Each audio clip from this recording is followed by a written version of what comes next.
Hello friends, কেমন আছো? আবার চলে এসেছি আমি একটা মিনি ব্লগ নিয়ে। তো চলো, আগে প্রথমেই কিন্তু আমি বিছানাটা গুছিয়ে নিচ্ছি।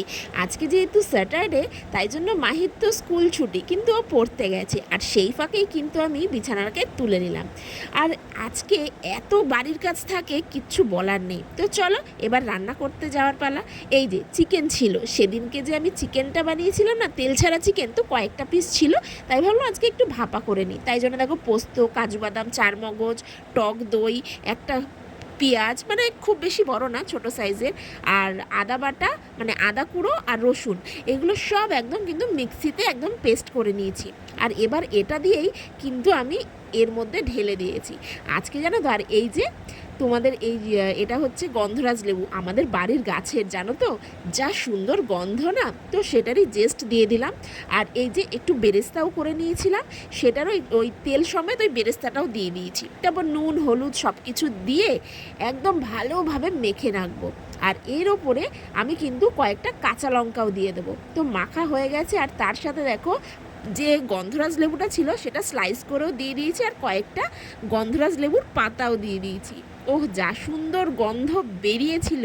তো চলো, তার আগে 1 ঘন্টা এটাকে ম্যারিনেট করে রাখি। ততক্ষণে আমি স্নান করে তো পুজো দিয়ে নিলাম ম্যারিনেট হতে হতে। আর এখানে গোপালকে আমি সাজিয়ে, সুন্দর সাজিয়ে পুজো দিয়ে দিচ্ছি।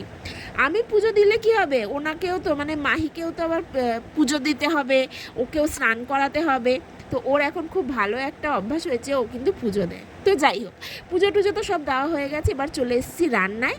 আর এই দেখো, রান্নাটার জন্য আমি কিন্তু যে তেলে, মানে যে কড়াইটার মধ্যে আমি পেঁয়াজের বেরেস্তা করেছিলাম, সেটার মধ্যে কিন্তু জল চাপিয়ে ভাপাতে বসিয়ে দিলাম। হ্যাঁ, এটা কিন্তু স্লো কুক রান্না, 1 ঘন্টার মতো লেগেছিল।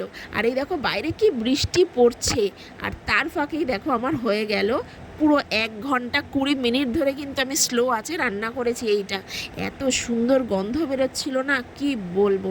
তো চলো, বেশি কথা না বাড়িয়ে একটু টেস্ট করা যাক। ওহ, যা দারুণ হয়েছে খেতে, তোমাদের গন্ধটাও শোকাতে পারছি না, আর খাওয়াতেও পাচ্ছি না। কিন্তু পারলে তোমরা অবশ্যই একটু ট্রাই করো, দারুণ হয়েছে, বিশ্বাস করো, দারুণ হয়েছিল। এই লেবু পাতা দিয়ে যে ভাপা চিকেন এত সুন্দর হয়, সত্যিই জানতাম না। তো তোমরা কিন্তু অবশ্যই একবার ট্রাই করো।